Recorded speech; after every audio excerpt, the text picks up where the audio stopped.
Biktimak fitxa labur bat betetzen ahaldu. Mikro batean berriak hedatzea amesten baduzue interesatuak izanen zirezte.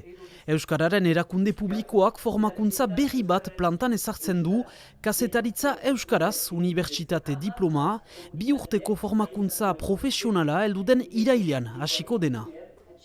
Euskarak behar ditu kazetari berriak, Euskara ongi menperatzen dutena, haien kultura untsa ezagutzen dutena.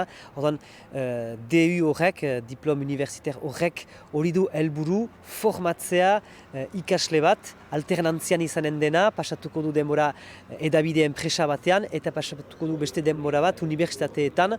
Formakuntza Euskara maila ona duten ikasleei zuzendua izanen zaie, Bordaleko ISBA kazetaritza eskolak du diploma hau eramanen, Baionako fakultatea eta Euskal Herriko unibertsitatearen partaidetzarekin.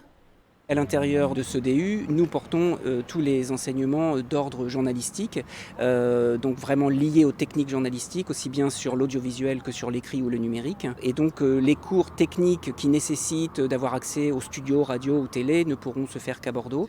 10 bat edabide prestagertzen dira ikasle aprendiz baten hartzeko diploma horren baitan, France Bleu Pays Basque urdin Euskal Herri irratia bezala. Izan Radio France, izan France Television, Euskal Irratiak, Berria, Euskara, erabiltzen duten edabide guziek, beharrezkoa dute kazetari Euskaldunek eta guti atxemaiten dira. Beraz, proposatzen dena da Euskaldunak hartzea eta horiek kazetaritza lanbideari formatzea.